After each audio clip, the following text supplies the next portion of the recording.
पुष्पाणि यथा कालोद्भवानि च पुष्पाञ्जलिर्मया दत्तो गृहाण परमेश्वर मंत्रपुष्पाञ्जलिं समर्पयामि। बोले भागवत भगवान की, श्री सुखदेव भगवान की, श्री व्यास भगवान की, श्री ठाकुर जी महाराज की जय। जय श्री राधे।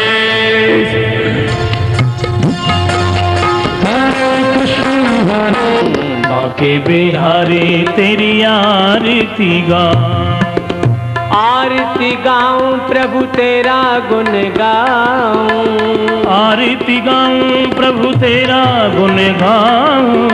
बाके बिहारी तेरी आरती गाऊं, बाके बिहारी तेरी आरती गाऊं।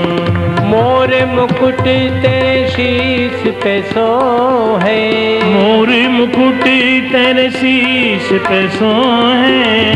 प्यारी बंशी मुनि मन मोहे, प्यारी बंसी मुनि मन मोहे। देख छवि बलिहारी जाऊं, देख छवि बलिहारी जाऊं। गिरधर तेरी आरती गाऊं, गिरधर तेरी आरती गाऊं। चरणों से निकली गंगा प्यारी, चरणों से निकली गंगा प्यारी। जिसने सारी दुनिया तारी, जिसने सारी दुनिया तारी। चरणों की मैं बले बले जाऊं, उन चरणों की मैं बले बले जाऊं। हे गिरधर तेरी आरती गाऊं, गिरधर तेरी आरती गाऊं। व्यास दास के नाथ आप हो, व्यास दास के नाथ आप हो। सुख दुख जीवन सत्य आप हो, सुख दुख जीवन सत्य आप हो। निस दिन तेरा ध्यान लगाऊं, निस दिन तेरा ध्यान लगाऊं। हे गिरधर तेरी आरती गाऊं, हे गिरधर तेरी आरती गाऊं। ओम देवो शांतिरंतरिक्षगुं शांतिः पृथिवी तुलसीदल मंजरीभिः त्वां पूजयामि जगदीश्वर मे प्रसीद।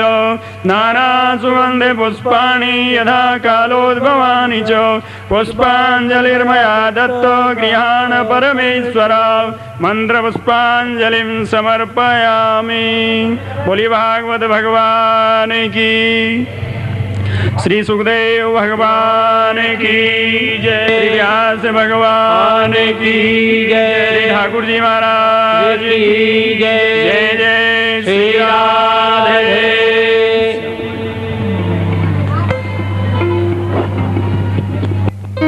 तीर्थास्पदं शिवविरिञ्चनुतं शरण्यं भृत्यार्तिहं प्रणतपाल भवाब्धिपोतं वन्दे महापुरुषते चरणारविन्दं।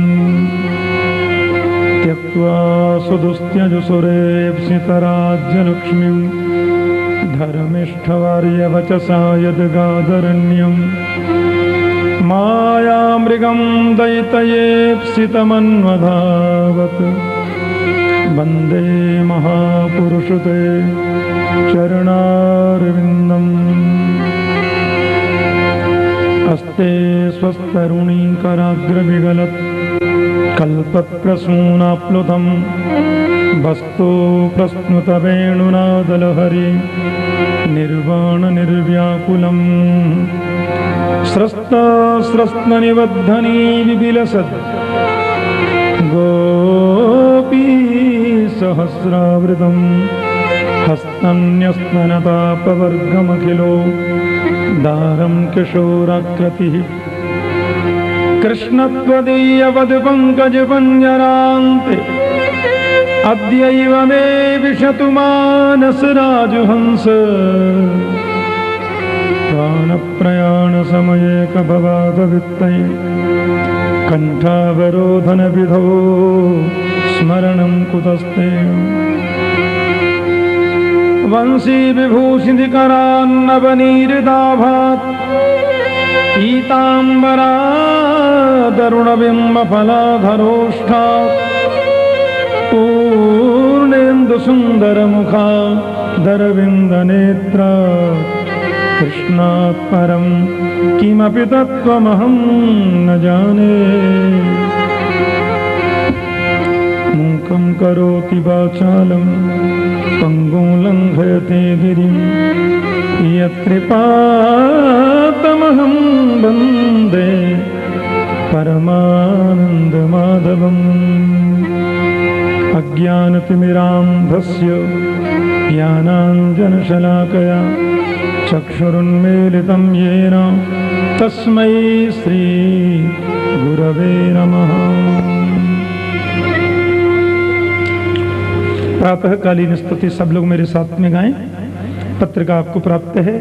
गोविंद दामोदर स्तोत्र का सविधि मंगल में पाठ करें।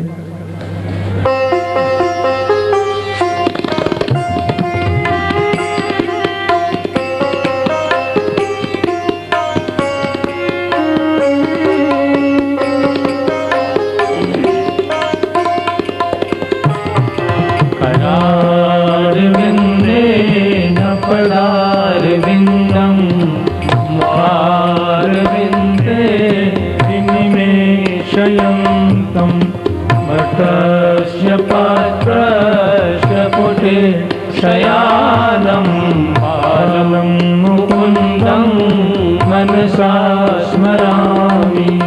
श्रीकृष्ण गोविन्द हरे मुरारे नाथ नारायण वासुदेव इह मे पिबस्वामृतमेतदेव गोविन्द दामोदर माधवेति गोविन्द दामोदर माधवेति।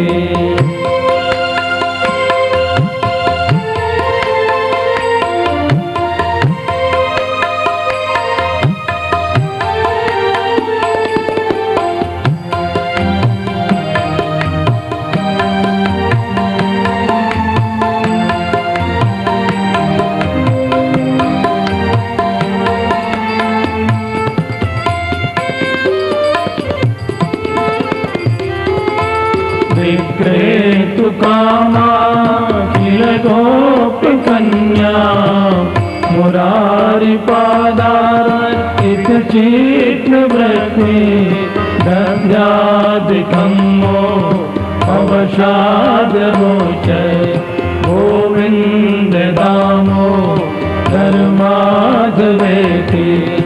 गृहे गृहे गोपवधू कदम्बा सर्वे मिलित्वा समवाप्य योगम् पुण्यानि नामानि पठन्ति नित्यम् गोविन्द दामोदर माधवेति गोविन्द दामोदर माधवेति।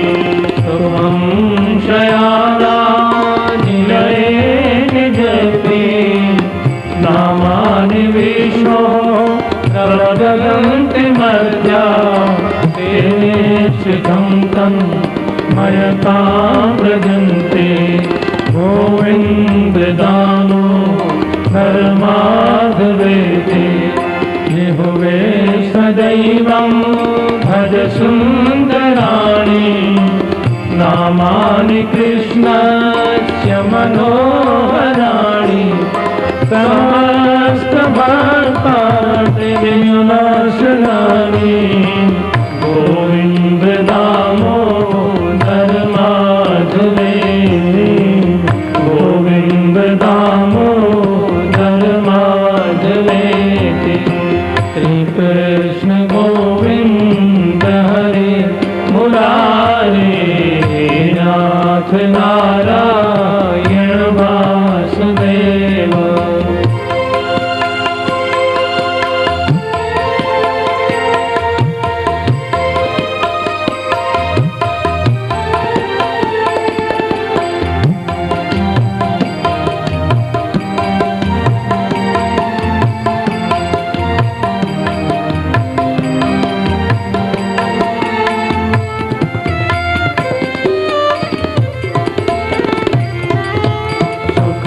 सुखावसाने इदमेव सारम् सुखावसाने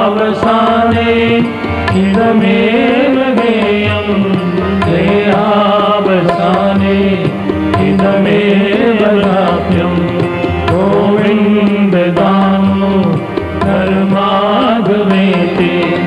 जिह्वे रसगे मधुर प्रियात्वम् सत्यं हितं त्वां परमं वदामि आवर्णये त्वं मधुराक्षराणि गोविन्द दामोदर माधवे गोविन्द दामोदर माधवे कामेव याचे मम देहि जिह्वे समागते धन्य धरे कृतान्ते भक्तव्यमेवं मधुरं सुभक्त्या गोविन्द दामोदर माधवेति श्रीकृष्ण राधा गोकुलेश गोपाल गोवर्धननाथ विष्णु जिह्वे पिब स्वामृतमेतदेव गोविन्द दामोदर माधवेति गोविन्द दामोदर माधवेति हे कृष्ण हे यादव हे सखे दे हे कृष्ण हे यादव हे सखे।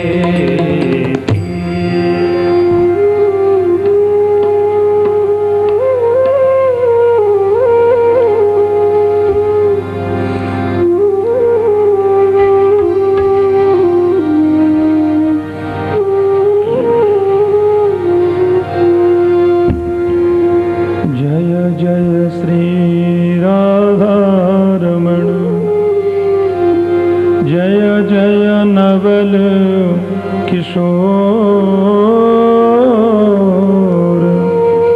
जय गोपी चित चोर प्रभु जय जय माखन चोर।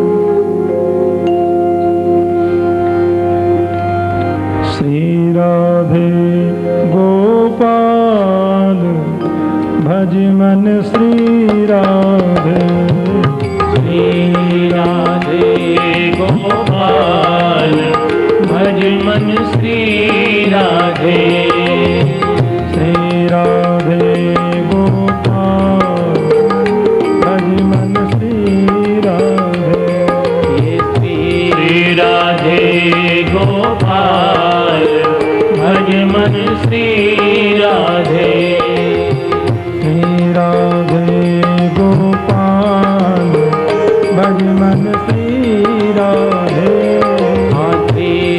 राधे गोपाल भज मन श्री राधे बोलो श्री राधे गोपाल भज मन श्री राधे श्री राधे गोपाल दीन बंधु भज मन श्री राधे श्री राधे गोपाल भज मन श्री राधे श्री राधे गोपाल भज मन श्री राधे श्री राधे गोपाल भज मन श्री राधे श्री राधे गोपाल भज मन श्री राधे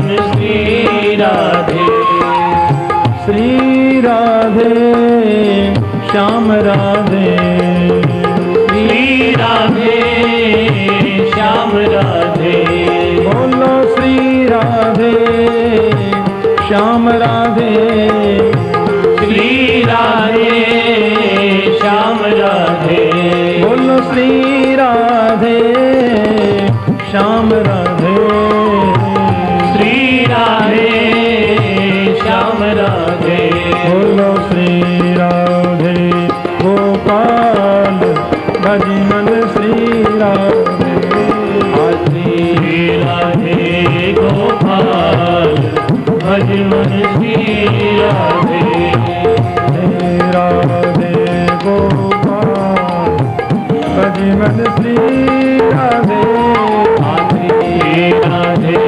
गोपाल भज मन श्री राधे श्री राधे श्याम राधे श्री राधे श्याम राधे श्री राधे श्याम राधे श्री राधे श्याम राधे श्री राधे श्याम राधे श्री राधे श्याम राधे श्री राधे श्याम राधे श्री राधे श्याम राधे श्री राधे श्याम राधे श्री राधे श्याम राधे श्री राधे श्याम राधे श्री राधे श्याम राधे घन श्याम राधे बोलो श्याम राधे घन श्याम राधे बोलो श्याम राधे वल्लभ लाल राधे बोलो श्याम राधे गोविंद राधे गोपाल राधे गोविंद राधे गोपाल राधे घन श्याम राधे बोलो श्याम राधे मधुप श्याम राधे बोलो श्याम राधे बोलो श्री राधे श्याम राधे श्री राधे श्याम राधे बोलो श्री राधे श्याम राधे श्री राधे श्याम राधे बोलो श्री राधे गोपाल अजमन श्री राधे श्री राधे गोपाल भज हरि हरि बोल। श्री राधे बोलो श्री राधे गोपाल भजमन श्री राधे श्री राधे गोपाल भज मन श्री राधे बोलो श्री राधे गोपाल भजमन श्री राधे श्री राधे गोपाल भज मन श्री राधे बोलो श्री राधे गोपाल भजमन श्री राधे श्री राधे गोपाल भज मन श्री राधे श्री राधे राधे श्याम राधे श्री राधे श्याम राधे श्री राधे राधे श्याम राधे श्री राधे श्याम राधे श्री राधे श्याम राधे श्री राधे श्याम राधे श्री राधे श्याम राधे श्री राधे श्याम राधे श्री राधे श्याम राधे श्री राधे श्याम राधे श्री राधे श्याम राधे श्री राधे श्याम राधे श्री राधे श्याम राधे श्री राधे श्याम राधे बोलो श्री राधे श्याम राधे श्री राधे श्याम राधे बोलो श्री राधे श्याम राधे श्री राधे श्याम राधे बोलो श्री राधे श्याम राधे श्री राधे श्याम राधे बोलो श्री राधे श्याम राधे श्री राधे श्याम राधे घन श्याम राधे श्याम राधे राम श्याम राधे श्याम राधे गोविंद राधे गोपाल राधे गोपाल राधे गोविंद राधे बोलो श्री राधे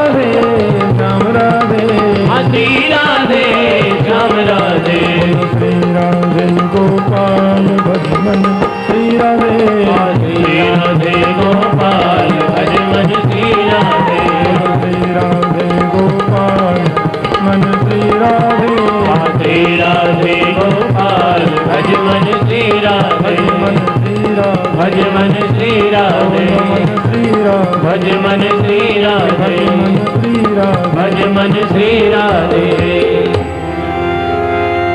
बोलिए श्री बाल कृष्ण लाल की जय, श्रीमद्भागवत महापुराण की जय, श्री सद्गुरुदेव महाराज की जय, राजा रामचंद्र भगवान की जय। जय जय श्री राधे, द्वारिकाधीश की। परीक्षित महाराज का प्राकट्य हुआ है। ये साक्षात सदगृहस्थ संत हैं। भगवान ने ही इनकी सुरक्षा की, इसलिए तो परीक्षित का नाम विष्णुरात हुआ। विष्णुना रातः दत्तः विष्णुरात। विष्णु के द्वारा जो प्रदत्त है वही विष्णुरात है, क्योंकि नारायण ही तो कृष्ण हैं। भागवत में बिल्कुल भी अंतर आने नहीं दिया महर्षि वेदव्यास प्रभु ने, सुखदेव स्वामी ने, क्योंकि परात्पर नारायण ही राम रूप में पधारते हैं और परात्पर नारायण ही कृष्ण रूप में पधारते हैं। एक ही तत्व है। भागवत में सामने खड़े हैं कृष्ण और उनकी स्तुति की जा रही है नारायण नाम से। कितने ऐसे प्रसंग हैं, क्योंकि एक ही तत्व है, अंतर है नहीं। भगवान कृष्ण ने परीक्षित की सुरक्षा की, नाम है विष्णुरात। विष्णुना रातः दत्तः विष्णुरात, क्योंकि एक ही बात। भगवान परीक्षित को आशीर्वाद देकर के चले गए द्वारिका के लिए। महात्मा सूत जी महाराज शौनक आदि ऋषियों से कहते हैं, ऋषियों क्या वर्णन किया जावे गोविंद की महती कृपा का। भगवान जब द्वारिका में पधारे, प्रविष्टस्तु गृहं पित्रो परिष्वक्त्य स्वमातृभिः बवन्दे शिरसा सत् देवकी प्रमुखा मुदा। लिखा है गोविंद ने द्वारिका में प्रवेश जब किया तो देवकी आदि जो कृष्ण की 7 माता हैं, उन 7 के चरणों में सिर रख करके प्रणाम किया। बवंदे शिरसा सप्त देवकी प्रमुखा मुदा। उन 7 माताओं के चरणों में प्रणाम किया। प्रणाम में बड़ी ताकत है, बड़ी शक्ति है सज्जनों। प्रणाम से आप सब कुछ जीत सकते हैं। अभिवादनशीलस्य नित्यं वृद्धोपसेविनः चत्वारि तस्य वर्धन्ते आयुर्विद्या यशोबलम्। जो अभिवादनशील होते हैं, जो बुजुर्गों को, बड़ों को, विद्वानों को हमेशा प्रणाम करते हैं, उनकी 4 चीजें बढ़ती हैं। आयुर्विद्या यशोबलम, उनकी आयु भी बढ़ेगी, विद्या भी बढ़ेगी, यश भी बढ़ेगा और बल भी बढ़ेगा। इसलिए हमेशा बड़ों को प्रणाम करो, हमेशा बड़ों को, विद्वानों को नमन करो। और एक बात आपसे कहें, जो स्वयं विद्वान होते हैं ना, वो बड़े विनम्र होते हैं। शास्त्रों में लिखा है कि नमन्ति फलिनो वृक्ष नमन्ति गुणिनो जना शुष्क काष्ठानि मूर्खाश्च न नमन्ति कदाचन। जिस वृक्ष में फल ज्यादा होंगे ना, वो नीचे को झुकेगा, और जिस व्यक्ति में गुण ज्यादा होंगे वो नीचे को झुकेगा। लेकिन सूखी हुई लकड़ी और मूर्ख आदमी झुकना नहीं जानते। बोलो जैसे कृष्ण, हाँ से तन के चलेंगे। हाँ, सूखी लकड़ी टूट जाती, झुकना जानती। भगवान ने तो माता पिता के चरणों में सिर रख करके प्रणाम किया। ये बड़ी सुंदर स्वस्थ परंपरा है मेरे राष्ट्र की। प्रणाम में कितनी बड़ी शक्ति है। शंख निनाद हो गया था, महाभारत युद्ध का शुभारंभ हो चुका था, सारी विधियां संपन्न होने जा रही थी और यह निर्णय हो गया कि अब युद्ध शुरू हो रहा है। इतने में युधिष्ठिर जी अपने रथ से नीचे उतरे और पांडवों की ओर कौरवों की ओर चल दिए। भीमसेन बोले भैया को पता नहीं एंड टाइम पे क्या हो जाता है, अब देखो हमारे शत्रुओं की ओर जा रहे हैं। कृष्ण बोले तुम देखते चलो, ये धर्मराज है। महात्मा युधिष्ठिर जी गए और कौरव सेना में जाकर के श्री भीष्म पितामह के चरणों में सिर झुका के प्रणाम किए।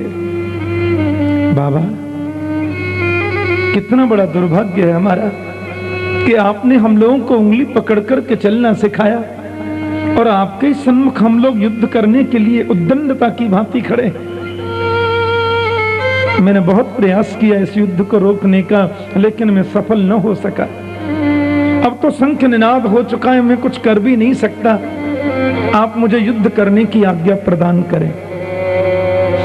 भीष्म पितामह के चरणों में जैसे युधिष्ठिर ने सिर रखा, भीष्म की आंखों से आंसू निकल पड़े और बोले पुत्र युधिष्ठिर, तुमने प्रणाम करके मुझे जीत लिया और मैं तुम्हें आशीर्वाद देता हूं कि मैं भले ही कौरवों की सेना की ओर से सेनापति बनकर युद्ध कर रहा हूं, लेकिन तुम्हारी विजय की कामना करूंगा, पांडवों की विजय की कामना करूंगा कि मेरे पांडव ही विजय श्री को प्राप्त हों। और पांडव जीत गए। द्रोणाचार्य को प्रणाम करके कहा गुरुदेव आपसे ही हमने सब सीखा और आपके सामने हम युद्ध के लिए हैं, लेकिन मैं कुछ कर न सका, क्षमा करें और मुझे युद्ध की अनुमति प्रदान करें। द्रोणाचार्य बोले मैं भले ही कौरवों की ओर से युद्ध करता हूं, पर पांडवों की विजय हो ऐसी प्रभु से प्रार्थना करूंगा और तुम्हें विजय मिलेगी। मैं निवेदन सिर्फ इतना करना चाहता हूं कि प्रणाम में बहुत ताकत है, इसलिए हमेशा बड़ों को प्रणाम करो, हमेशा बुजुर्गों के सामने सिर झुकाओ। जो हमसे ज्ञान में बड़े हैं, जो हमसे बुद्धि में बड़े हैं, जो हमसे विद्या में बड़े हैं और उम्र में भी बड़े हैं, उन सबको नमन करो। ये मेरे राष्ट्र की परंपरा है और बहुत बड़ी शक्ति मिलती है, एनर्जी मिलती है। प्रणाम से सब जीत लिया जाता है। माता देवकी और वसुदेव सबने दौड़कर गोविंद को गले से लगाया, बोले द्वारकाधीश तुम्हारी विनम्रता ने तो हम सबको बिना मोल बेच दिया। कितने विनम्र हैं श्री कृष्ण। और मेरे राम जी का तो कहना क्या, प्रातः काल उठ के रघुनाथा, माता पिता गुरु ना वही माता। ये बहुत जरूरी है। आज अर्जुन भी श्री कृष्ण के साथ में द्वारिका पधारे थे और अर्जुन ने द्वारिका में आकर के अपनी आंखों के सन्मुख एक विचित्र दृश्य देखा। यदुवंशी लोगों की मति भ्रमित हो गई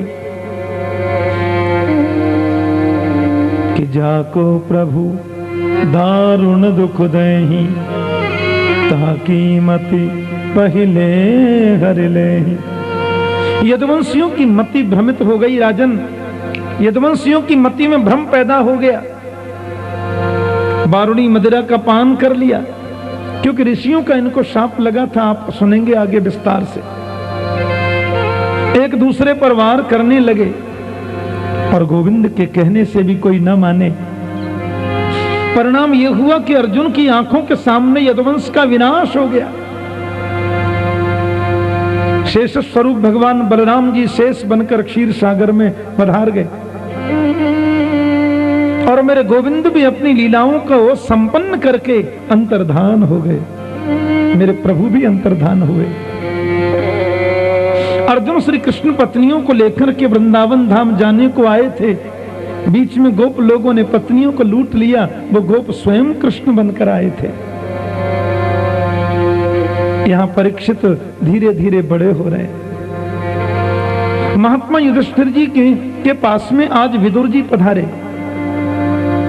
और युधिष्ठिर ने विदुर से पूछा, हमारे प्रभु कैसे हैं? आप तो सब जगह जाते रहते हैं, विदुर ने सोचा कोई भी अप्रिय समाचार हठात किसी को नहीं सुनाना चाहिए। विदुर जी ने युधिष्ठिर जी को समझाया और परिणति ये हो गई सज्जनों कि धृतराष्ट्र को फटकार लगाई और धृतराष्ट्र गांधारी के मन में परम वैराग्य आ गया और वे रात्रि को ही घर छोड़कर वन में चले गए। महारानी गांधारी धृतराष्ट्र वन को चले गए। इधर युधिष्ठिर जी के मन में कई प्रकार की आशंकाएं जन्म ले रही हैं। अर्जुन अभी आए नहीं, द्वारिका से पहुंचे नहीं। तो देखा अर्जुन का चेहरा काला पड़ गया, मन में बड़ी भारी उदासी है, क्योंकि भगवान तो अपने स्वधाम के प्रस्थान कर गए। यदुवंश का विनाश जो हो चुका है। महात्मा युधिष्ठिर जी ने अर्जुन को देखा, दौड़ पड़े मिलने के लिए। आओ अर्जुन, भैया तुम तो द्वारिका चले जाते हो ना, तुमको फिर किसी की याद नहीं आती, न माँ की याद, न भैया की याद, न बच्चों की याद, न परिवार की याद। गोविंद मिल गए, तुम्हें तो सब मिल गया समझो। क्या बात है अर्जुन, मैं इतना हंसकर के तुमसे बोल रहा हूं तो उदास खड़ा है। अरे हुआ क्या? अच्छा बताओ, हमारे प्रभु कैसे हैं? भ्राता बलराम जी कैसे हैं? मामी जी, माता देवकी और मामा जी श्री वसुदेव जी महाराज अपने परिकरों के सहित द्वारिका में आनंद से तो हैं। इतने दिन बीत गए, तुम तो द्वारिका जाके कुछ याद ही नहीं करते। देखो ना, तुम्हारा पोता परीक्षित कितना बड़ा हो रहा है, इतना समझदार है अर्जुन, अपनी उम्र से बहुत आगे चल रहा है। रोज प्रणाम करते हैं सबको, मंदिर में बैठकर के भजन करता है, कोई संत पधारे तो बिना कहे उनको प्रणाम करता है। बड़ा संस्कारी लगता है मेरे को। लेकिन क्या बात है, मैं तुमसे बोले ही जा रहा हूं, तुम कुछ बोलते ही नहीं हो। द्वारिका में सब लोग कैसे हैं बताते नहीं हो, वहां की परिस्थिति, वहां का समाचार मुझे सुनाते नहीं। क्यों अर्जुन, ये तुम्हारा चेहरा काला कैसे पड़ गया? देखो, व्यक्ति का तेज निस्तेज कब बनता है? युधिष्ठिर जी कह रहे हैं, व्यक्ति का चेहरा काला कब होता है? जब उसके जीवन में 3 में से कोई एक दुर्गुण आ जाए। आदरणीय नारी से समागम की परिस्थिति में चेहरा काला पड़ जाता है। आदरणीय गौ माता की हत्या गलती से भी हो जाए तो चेहरे में कालिमा आ जाती है।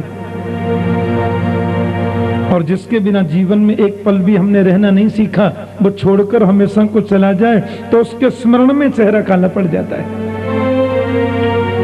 भ्रष्ट तेजो विभासी में तेरा तेज नष्ट कैसे हो गया? हुआ क्या अर्जुन, तुम कुछ बताओ तो सही। अर्जुन तो धड़ाम से युधिष्ठिर जी के चरणों में गिर पड़े। भाई जी क्या बताऊं कि वंचितो हम महाराज हरिणा बंधु रूपिणा ये न मे परितम तेजो देव विस्मापनम महत्। भाई जी हम लोग तो लुट गए, हमारे प्राण वल्लभ, हमारे प्राणाधार, जगत नियंता, जगदीश्वर, प्राणेश्वर कृष्ण हमें छोड़कर चले गए। यस्संश्रयात् द्रुपद गेहं पागतानां राज्ञां स्वयंवर गृहे स्मरदुर्मदानां। जिनकी कृपा से हमने द्रौपदी जैसी भार्या को प्राप्त किया, जिन गोविंद के आशीर्वाद से बड़े बड़े राजाओं के सम्मुख मेरे पराक्रम का लोहा सबने माना, आज वही मेरे प्राणाधार गोविंद मुझे छोड़ करके चले गए। जिनकी कृपा से हमने किरात रूप में पधारे हुए भगवान संतुष्ट को अपने धनुष की टंकार से संतुष्ट कर दिया प्रभु, आज वही मेरे जीवन के सर्वस्व गोविंद मुझे छोड़कर चले गए। कि यो नो जुगोपवन में दुरंत कृच्छ्रात् दुर्वाससोरुभिहिता दयताग्रभुगियः साकन्न शिष्टमुपयोज्य तस्त्रिलोकीं तृप्ताममंत सलिले विनिमग्न संग। अर्जुन कहते हैं कि जिनकी कृपा से हमने दुर्वासा जैसे संत के कोप से अपने आप को सुरक्षित पाया। मैं बड़े अभिमान में कहता था, अहम बा अर्जुनो नामो गांडीवम यस्य वै धनु। और मुझे आज पता चला गांडीव का कोई चमत्कार नहीं था, यह चमत्कार तो मेरे गोविंद का था, क्योंकि आज वही गांडीव धनुष मेरे हाथ में था और भीलों ने कृष्ण पत्नियों को मुझसे लूट लिया और मैं उनको रोक नहीं सका। भीलन लूटी गोपिका, वही अर्जुन वही बाण, उन गोपों ने लूट लिया। यद्यपि वो भील या गोप कृष्ण ही बन के आए, कोई और नहीं था। आपको तो याद है भाई जी, पांडव लोग जब 12 वर्ष के लिए वन में गए तो दुर्योधन के मन में यह भाव रहता था कैसे पांडवों को नीचा दिखाएं। 12 वर्ष का वनवास पूर्ण होने से पहले ही पांडवों को कैसे मैं नष्ट करूं। आज 10,000 शिष्यों को साथ में लेकर के आदरणीय दुर्वासा जी हस्तिनापुर में पधारे। दुर्योधन ने बहुत सुंदर सेवा की। आओ महाराज, बड़ी कृपा की, ऐसे सुंदर सुंदर पकवान खिलाए। ब्राह्मण मधुर प्रियम, ब्राह्मण को यदि जल्दी खुश करना है तो भोजन बढ़िया करा दो। बोलो जय श्री कृष्ण। हाँ। फिर देखो दोनों हाथ से आशीर्वाद देते हैं। शरीर वर्चस्वमायुष्यमारोग्यमावधात पौवानम महीयते धान्यम धनम पशुम बहुपुत्र लाभम सत्संवत्सरम दीर्घमायु। बेटा भी हो जाए, बेटी भी हो जाए, फैक्ट्री भी चल जाए, मकान भी बन जाए, दुकान भी ठीक रहे। क्यों? बोले तुमने रबड़ी बहुत बढ़िया खिलाई। बोलो जय श्री कृष्ण। इतने भोले होते हैं ब्राह्मण। अब संत दुर्वासा जी महाराज ने जब प्रसाद ग्रहण किया, दुर्योधन हम बड़े प्रसन्न हैं, मांगो क्या चाहिए, जो भी आकांक्षा हो मन में मांग लो। दुर्योधन बोले क्या मांगू महाराज? बोले नहीं कुछ भी मांग लो। बोले महाराज जी माफ करना, बात यह है मेरे भाई पांडव लोग 12 वर्ष को वन में चले गए, पर कुछ भी सही है तो मेरे भाई वन में चले गए तो क्या उनके घर संत नहीं पधारने चाहिए? वे वन में चले गए तो क्या उनके घर विप्र भोजन नहीं होना चाहिए? मेरी हार्दिक इच्छा थी कि जैसे आपने आज अपने शिष्यों सहित मेरे महल में पधार के प्रसाद ग्रहण किया, वैसे कल का भोजन आप पांडवों के घर स्वीकार कर लें। परिकरों के सहित जाएं, अकेले नहीं। दुर्वासा बोले कौन बड़ी बात है, कल का भोजन युधिष्ठिर क्या कर लेंगे। अब पांडव लोग जब 12 वर्ष को वन में गए तो कोई भोजन की व्यवस्था तो थी नहीं। धौम्य मुनि ने सूर्य नारायण से प्रार्थना की और सूर्य ने पांडवों को एक बड़ा सुंदर पात्र दिया था जिसका नाम है अक्षय पात्र। और उस पात्र का यह नियम था कि द्रौपदी जब तक भोजन नहीं पावे तब तक हजारों अतिथि भी आ जाएं तो इस पात्र में से सबकी सेवा हो जाएगी। लेकिन द्रौपदी के भोजन करने के बाद घर में फिर कुछ नहीं बचेगा उस दिन के लिए, केवल उस दिन के लिए, कि द्रौपदी मालकिन है और घर की जो मालकिन होती है ना उसको सबसे बाद में भोजन करना चाहिए। बोलो जय श्री कृष्ण। मालकिन यदि सबसे बाद में भोजन पाएंगी उस घर में लक्ष्मी की कभी कमी नहीं रह सकती। पहले सासू ससुर जी को खिलाओ, फिर जेठ जी जेठानी जी को खिलाओ, और जो बुजुर्ग हैं उनको खिलाओ, दादी बाबा हैं उनको खिलाओ। सब जब भोजन कर लें तो मालकिन जी को सबसे बाद में भोजन करना चाहिए। ऐसा लिखा है महाभारत में। ऐसा करने वाली महिला के घर में कभी धन की कमी नहीं रहती।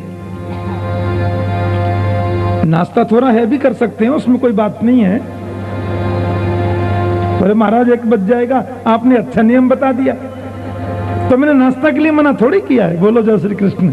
वो थोड़ा है भी कर लो, लेकिन भोजन तो बाद में ही होना चाहिए। तो महारानी द्रौपदी सबको खिलाने के बाद भोजन करती और द्रौपदी के भोजन के बाद फिर पात्र में कुछ भी बचता नहीं था, फिर तो दूसरे दिन ही कुछ मिलेगा। दुर्वासा जी आ गए। पांडव लोग भोजन ग्रहण कर चुके थे, परंतु उनको यह पता नहीं था कि द्रौपदी ने भी भोजन कर लिया और पात्र को मांस धो करके धर दिया। महात्मा दुर्वासा जी को देखकर के युधिष्ठिर ने अद्भुत स्वागत किया। पधारे प्रभु, बड़ी कृपा की आपने, आज हम लोग धन्य हो गए। और जैसे ही युधिष्ठिर जी ने चरणों में प्रणाम किया, दुर्वासा के संग 10,000 शिष्यों को भी देखा और युधिष्ठिर जी के मुंह से अनायास निकल गया, तो फिर आज का प्रसाद यहीं ग्रहण कर ले महाराज। दुर्वासा जी बोले ठीक है, तो तुम प्रसाद की तैयारी करो, हम लोग स्नान ध्यान करके आते हैं, दोपहर की संध्या करके आ जाए। ब्राह्मण को त्रिकाल संध्या करनी चाहिए, पर त्रिकाल नहीं तो 2 काल तो जरूर करे। अब दुर्वासा जी नहाने धोने संध्या करने के लिए चले गए। युधिष्ठिर बोले भोजन तो तैयार है, आप जल्दी पधारें। और उनके जाने के बाद तुरंत द्रौपदी को बुला के पूछा, देवी तुमने अभी भोजन तो नहीं किया? द्रौपदी बोली बस अभी भोजन करके बर्तन मांज के रख के आई हूं। महात्मा दुर्वासा बोले, युधिष्ठिर जी ने कहा यह तो बहुत बड़ा अनर्थ हो गया देवी। मेरे घर संत दुर्वासा 10,000 शिष्यों के साथ में पधारे और मैंने तो उन्हें निमंत्रण दे दिया प्रसाद ग्रहण करने के लिए, और तुम्हारे भोजन के बाद तो पात्र में कुछ मिलता नहीं, अब किया क्या जाए। मुझे इस बात का डर नहीं है कि दुर्वासा मुझे शाप दे देंगे या भस्म कर देंगे, इस बात की चिंता है कि मेरे घर से आज 10,000 ब्राह्मण भूखे चले जाएंगे, बिना प्रसाद ग्रहण किए चले जाएंगे।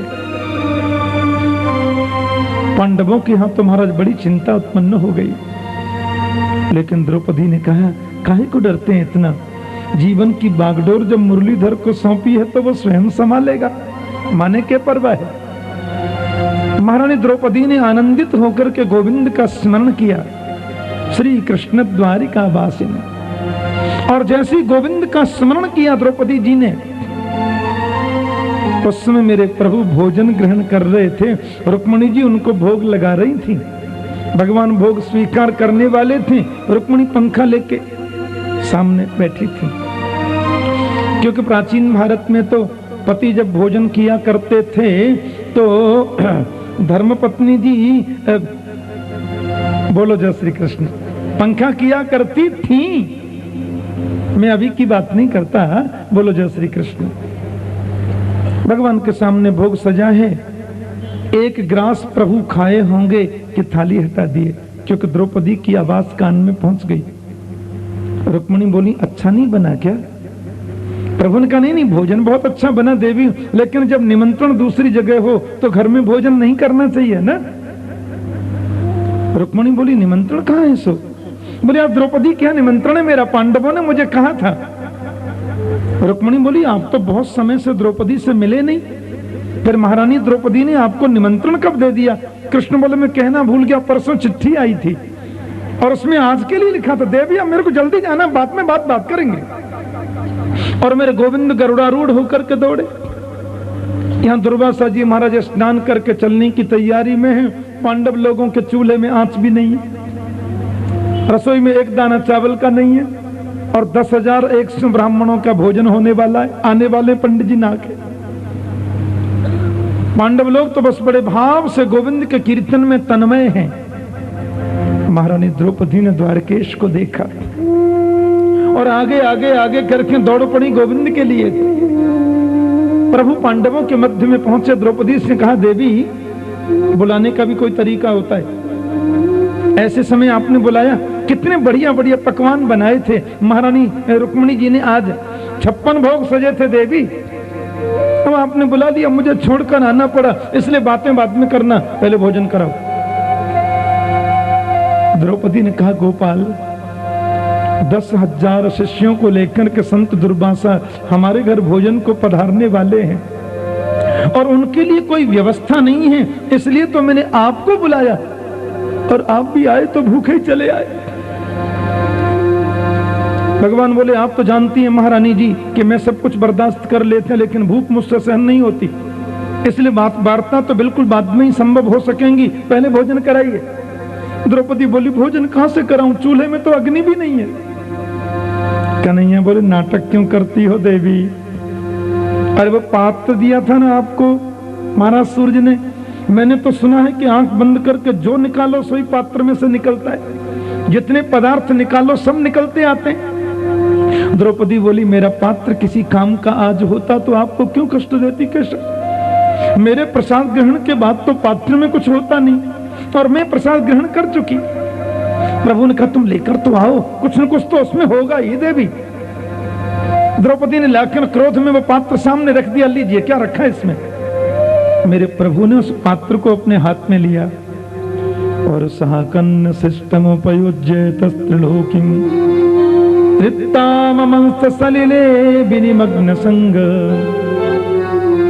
प्रभु ने उस पात्र को घुमा घुमा करके देखा तो कहते हैं उसमें अंदर कोई अन्न का जरा सा तिनका लगा था।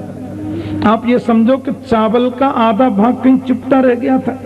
कभी कभी बर्तन धोने में कुछ रह जाता है लगा हुआ। प्रभु ने उसी चावल को अपने नख से ऐसे छुड़ाया और नख से छुड़ाकर जीभ पर रख के कहा, अनेन विश्वात्मा प्रियंताम, इससे विश्व की आत्मा तृप्त हो जाए। सरोवर में नहाते नहाते दुर्वासा जी को जोर से डकार आई। 10,000 चेलाओं का पेट भर गया। गुरुजी बोले, शिष्यो जी गुरुदेव, बेटा वहां 10,000 लोगों का भोजन तैयार हो गया होगा। मैंने निमंत्रण स्वीकार किया है तो जानना तो पड़ेगा, पर देखो मैं तो कुछ कह नहीं पाऊंगा। तुम लोग जाके बोल देना गुरुजी का स्वास्थ्य ठीक नहीं है, इसलिए गुरुजी भोजन ग्रहण न कर पाएंगे। हम लोग आ गए, हमको ही खिला दो। जाओ तुम लोग जाओ, मैं इधर ही बैठा हूं, क्योंकि पता नहीं क्यों पेट में जगह नहीं रही। चेला बोले, यही हालत हमारी है गुरुजी, हमारे पेट में तो चूर्ण की भी जगह नहीं है। अब आप जाएं या न जाएं, हम तो बिल्कुल नहीं जाएंगे। भगवान ने इधर भीमसेन से कहा, जाओ संत दुर्वासा जी को शिष्यों के सहित बुला के लाओ। भीमसेन बोले, क्या कहते हैं आप? चूल्हे में अग्नि भी नहीं जली और आप कहते हैं बुला के लाओ? अरे नहीं आवे तो ही अच्छा। भगवान बोले, बुला के लाओ ना, मैंने बोल दिया, सब व्यवस्था हो गई। गदा लेके बुलाने को गए, गुरुजी ने कहा ये तो बुलाने भी आ गया और पेट में जगह नहीं है। अब तो महाराज गुरुजी और शिष्य ऐसे भागे वहां से। भीमसेन बोले, महाराज प्रसाद तैयार है, भोजन के लिए पधारिए। बोले, चेला फिर कभी आएंगे, आज तो जगह नहीं है। अर्जुन सजल नेत्रों से उस बात का स्मरण करते हैं। योनो जुगोप वनमेत्य दुरंत कृच्छ्रात दुर्वास सौर विहिता दयुताग्र भुग्य साकन्न सृष्टम उपयोज्य तस्त्रिलोकिं तृप्तामंस्त सलिले विनिमग्न संग। अर्जुन कहते हैं, जिन प्रभु की कृपा से कितने बड़े संकट से हम लोग बच गए थे भाई जी, आज वही मेरे प्राण प्रियतम श्री कृष्ण मुझे छोड़कर चले गए। युधिष्ठिर बोले, क्या कहते हो तुम? अर्जुन कहते हैं, मेरी आंखों के सामने की बात है। यदुवंशियों ने संतों का अपराध किया था। पहले उनको कभी शाप लग चुका था यदुवंश के विनाश का। मेरे सामने यदुवंशियों ने मदिरा पान किया, आपस में लड़ने लगे। वारुणी मदिराम पीत्वा मदोन्मथित चेतसाम, ऐसा लिखा है। उन्मत्त उनका मन हो गया, एक दूसरे पर वार करने लगे भाई जी, और पूरे यदुवंश का विनाश हो गया। चतुः पंचावशेषिता, 10, 20, 50 मुश्किल से बचे होंगे, सब खत्म हो गए। और बलराम जी महाराज शेषनाग बनकर क्षीर सागर में प्रस्थान कर गए। और हमारे जीवन के जगत के आधार हमारे गोविंद भी अंतर्धान हो गए। माता कुंती तो पर्दे के पीछे खड़ी खड़ी सुन रही थी, और जैसी मां ने सुना कि मेरा गोविंद चला गया, माता कुंती जमीन पर गिर पड़ी। 1 मिनट में प्राण निकल गया, मर गई। बिल्कुल वही परिस्थिति कुंती मां की बनी कि राम राम कही राम कही, राम कही राम, तनु परिहर रघुबर बिरह, रहु गयो सुरधाम। राम राम राम राम कहते कहते माता कुंती ने जैसे प्राणांत कर दी, बिल्कुल दशरथ की तरह। राम के वियोग में दशरथ जैसे न रह सके, मां कुंती ने भी कृष्ण वियोग सहन नहीं किया और वे चली गई। युधिष्ठिर जी रोते हुए अर्जुन के गले लग कर के बोले, पागल, इतने दिनों के बाद में तुम द्वारिका से आए और ये अप्रिय समाचार लेकर के आए। अर्जुन, प्राण वल्लभ गोविंद जब इस भूमि पर नहीं विराजे तो हम ही रह करके क्या करेंगे? और सभी पांडवों ने मिलकर के नन्हे से बालक परीक्षित को राज्य गद्दी पर बिठा दिया। परीक्षित बोले, आप क्या कर रहे हैं बाबा? मैं तो बिल्कुल छोटा सा बालक हूं। युधिष्ठिर का बेटा, कृष्ण के वियोग में हम लोग रह नहीं सकते, बिना गोविंद के भूमि अप्रिय नहीं लगती, इसलिए जाना ही श्रेयस्कर है।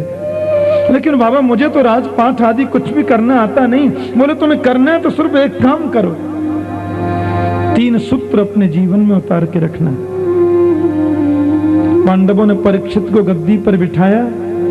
जब तक तुम वयस्क नहीं हो जाते, बड़े नहीं हो जाते, गुरुदेव तुम्हारा सहयोग करेंगे, महामंत्री तुम्हारी सुरक्षा करेंगे, प्रजा तुम्हें प्यार दुलार देगी और बड़े होने पर तुम इस गद्दी के अधिकारी बनोगे। तब तक महामंत्री राजपाठ में तुम्हारे सहयोगी होंगे, पर तुम इन 3 सूत्रों को याद रखना। परीक्षित बोले, कौन से? बोले, बेटा पहला सूत्र यह है कि आंखों के सामने कभी पाप होते नहीं देखना, क्योंकि पाप करना जितना बड़ा पाप है, पाप होते देखना भी उतना ही बड़ा पाप है। दूसरी बात, शरण में यदि शत्रु भी आ जाए तो एक बार तो उसे क्षमा कर देना। क्षमा बड़ेन को चाहिए, छोटिन को अपराध। एक बार तो बड़ों को छोटे लोगों का अपराध क्षमा करना चाहिए, इसलिए क्षमाशील बनना। और क्षमाशील वही होता है बेटा जो बलशाली होता है। कमजोर आदमी कभी क्षमाशील नहीं हो सकता। कमजोर आदमी कभी क्रोध पर विजय प्राप्त नहीं कर पाता। क्रोध को तो वही जीत सकता है जो स्वयं शक्तिवान होता है। इसलिए अपने शक्तिवान का तुम परिचय देना और क्षमाशील बनना। तीसरी बात, अतिथि का हमेशा सत्कार करना। अतिथि का सत्कार करना गृहस्थ का पावन धर्म है। अतिथि का मतलब क्या होता है?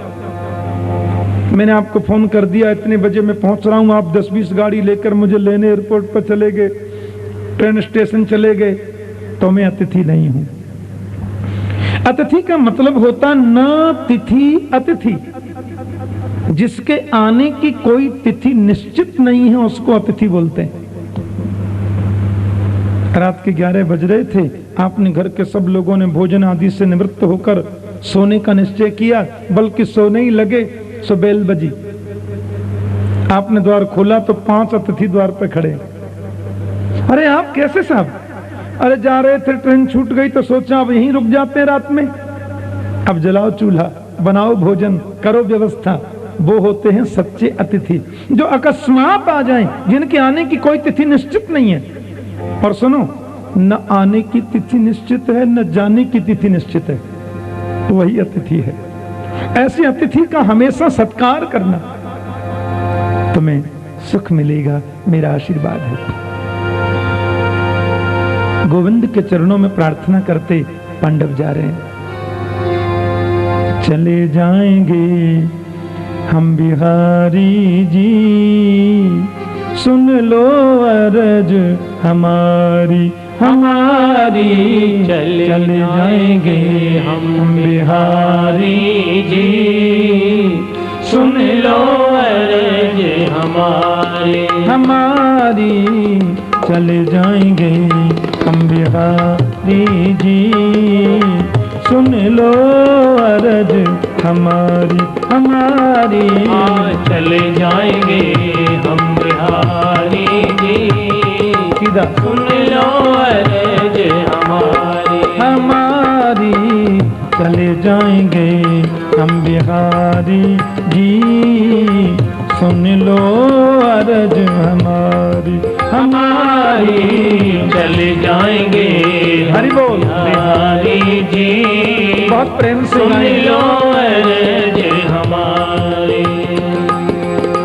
एक दिन हमको बसा लोगे प्रभु अपना हमें बनाकर।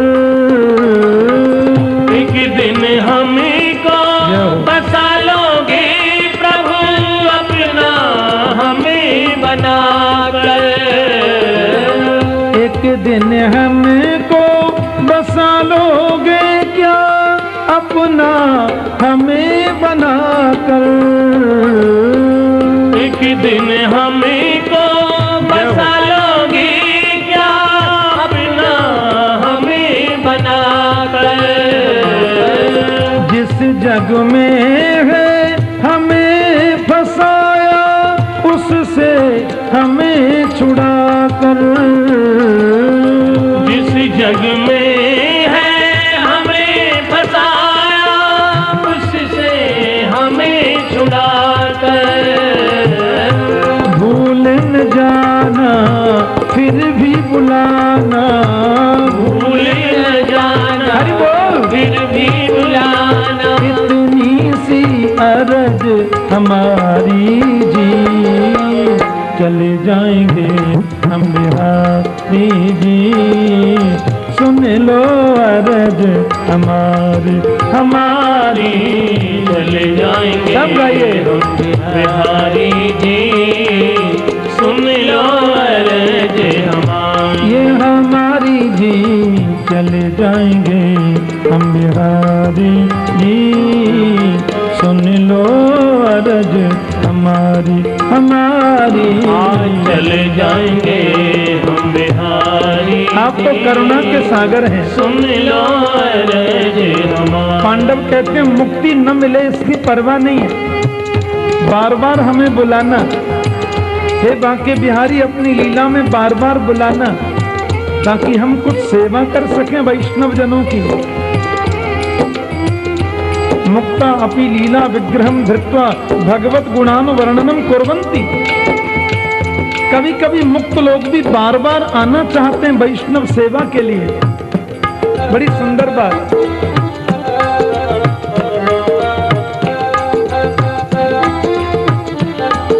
आप तो करुणा के सागर हो।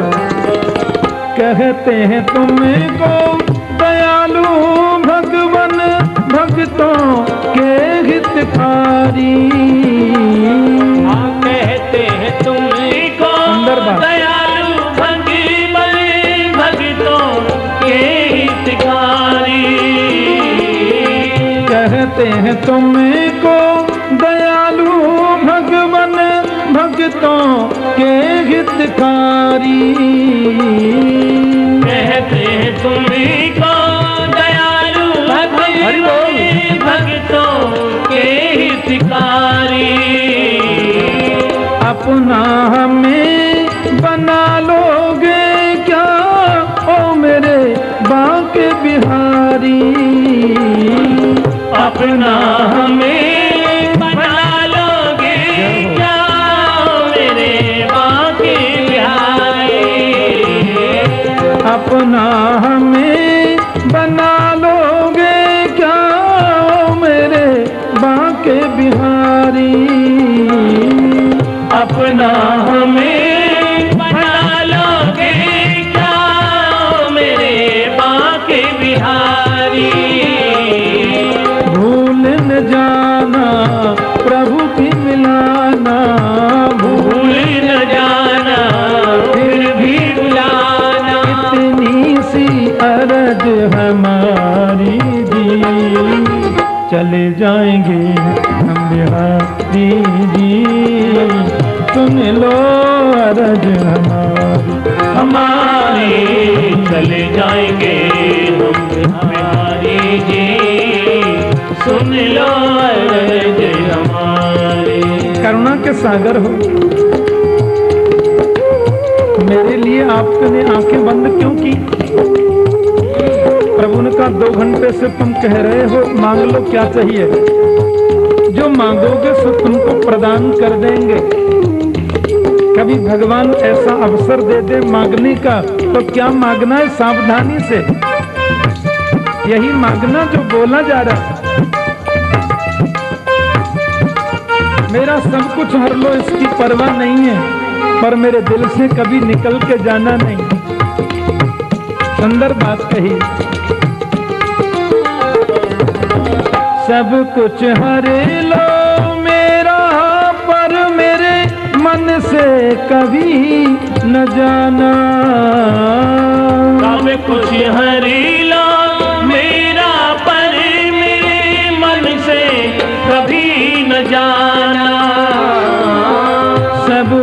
हर लो मेरा, पर मेरे मन से कभी न जाना। सब कुछ हर लो मेरा, पर मेरे मन से कभी न जाना। एक सहारा तेरा है गोविंद, और न कोई ठिकाना। एक सहारा तेरा है गोविंद, और न कोई ठिकाना। ये भूल न जाना फिर भी बुलाना, भूल न जाना फिर भी बुलाना। इतनी सी अर्ज हमारी जी, चले जाएंगे हम बिहारी जी। सुन लो अर्ज हमारी हमारी, चले जाएंगे हम बिहारी जी। सुन लो अर्ज हमारी, चले जाएंगे हम बिहारी जी। सुन लो अर्ज हमारी हमारी, चले जाएंगे हम बिहारी जी। सुन लो अर्ज गोविंद भजो राधे गोविंदा, राधे गोविंद भजो राधे गोविंद। राधे गोविंद भजो राधे गोविंदा, राधे गोविंद भजो राधे गोविंद। बोलो राधे गोविंद भजो राधे गोविंदा, राधे गोविंद भजो राधे गोविंदा। राधे गोविंद भजो राधे गोविंदा, राधे गोविंद भजो राधे गोविंदा। राधे गोविंद भजो राधे गोविंदा, राधे गोविंद भजो राधे गोविंदा। राधे गोविंद भजो राधे गोविंदा। राधे गोविंद भजो राधे गोविंदा।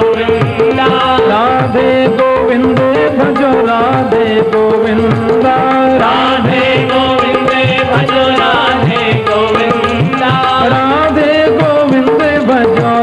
भजो राधे गोविंदा। राधे गोविंद भजो राधे गोविंदा। राधे गोविंद भजो राधे गोविंदा। राधे गोविंद भजो राधे गोविंदा। राधे गोविंद भजो राधे गोविंदा। राधे गोविंद भजो राधे गोविंदा। राधे गोविंद भजो राधे गोविंदा। राधे गोविंद भजो राधे गोविंदा। राधे गोविंद भजो राधे गोविंदा। राधे गोविंद भजो राधे गोविंदा। राधे राधे राधे राधे राधे गोविंदा। राधे राधे राधे राधे राधे गोविंदा। राधे गोविंद भजो राधे गोविंदा। राधे गोविंद भजो राधे गोविंदा। बोलो राधे गोविंद भजो राधे गोविंदा। राधे गोविंद भजो राधे गोविंदा। राधे गोविंद भजो राधे गोविंदा। राधे गोविंद भजो राधे गोविंदा। राधे गोविंद भजो राधे गोविंदा। राधे गोविंद भजो राधे गोविंदा। राधे गोविंद भजो वृंदावन चंदा। राधे गोविंद भजो वृंदावन चंदा। राधे गोविंद भजो बाल मुकुंदा। राधे गोविंद भजो बाल मुकुंदा। राधे गोविंद भजो बाल मुकुंदा। राधे गोविंद भजो बाल मुकुंदा। राधे गोविंद भजो बाल मुकुंदा।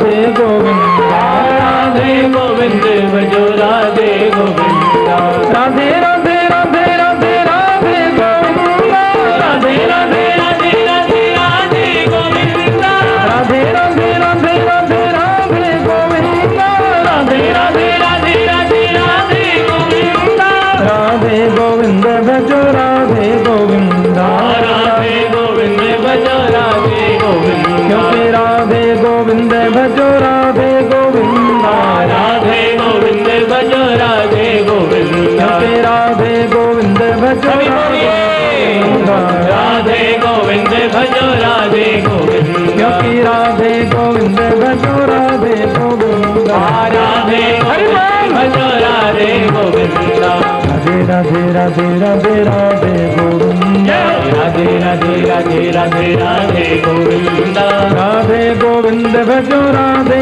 गोविंदा राधे गोविंद भजो राधे गोविंदा राधे गोविंद भजो राधे गोविंदा राधे गोविंद भजो राधे गोविंदा भजो राधे गोविंदा भजो राधे गोविंदा की बोलो राधे गोविंदा भजो राधे गोविंदा भजो राधे गोविंदा भजो राधे गोविंदा बोलो राधे गोविंदा भजो राधे की गोविंदा बोलो राधे गोविंदा भजो राधे गोविंदा बोलो राधे गोविंदा भजो राधे गोविंदा की बोलो राधे गोविंदा भजो राधे की गोविंदा भजो राधे गोविंदा भजो राधे गोविंदा की बोलो वृंदावन चंदा राधे की गोविंदा बोलो बाल मुकुंद भजो राधे गोविंदा पांडवों ने तो प्रभु के चरणों में प्रार्थना की, बार बार मनुष्य का जन्म मिले और बार बार आपकी लीलाओं में हम सहयोगी बन के आए, ये आशीर्वाद देना। जो वैष्णव होते हैं वो मुक्ति मुक्ति नहीं चाहते। मुक्ति हु नौनसी खारी ला गए। मुक्ति तो नमक जैसी खारी लगती है वैष्णवों को। अब मुक्ति मिल जाएगी तो श्रीनाथ जी की फिर झारी कौन भरेगा? बोलो जय श्री कृष्ण। है फिर गोविंद के लिए अमनिया बाल भोग कौन तैयार करेगा? अरे मुक्ति भुक्ति नहीं चाहिए हमको, तो गोपाल की सेवा चाहिए। क्या वैष्णवों की आकांक्षा होती है? शरीर के सहित केवल युधिष्ठिर जी स्वर्ग पधारे, बाकी चारों पांडव और द्रौपदी का पतन बीच में हुआ। बड़ी लंबी कथा आती महाभारत आदि में। स्वर्गारोहण कर गए पांडव और परीक्षित बन गए हैं भारत के सम्राट। ये हो गए भारत के राजा। बचपन से ही संस्कार है इनमें। ऋषियों ने कल पूछा था ना परीक्षित को श्राप क्यों लगा, सूत जी उसी प्रश्न का जवाब दे रहे हैं। इतने बड़े भारत के सम्राट होकर भी परीक्षित में अभिमान नहीं है, अहंकार नहीं है। भागवत में लिखा है जो वास्तव में बड़े होते हैं ना, उनमें बड़प्पन होता है, वो विनम्र होते हैं। और जो गलती से बड़े हो जाते हैं ना, उनमें बड़प्पन आने में 2-4 पीढ़ी का टाइम लगता है। ये बड़प्पन बहुत बड़ी चीज है। केवल बहुत धन होने से कोई बड़ा नहीं हो जाता है। बड़े लोगों की तो रहनी सहनी व्यवहार सब कुछ विचित्र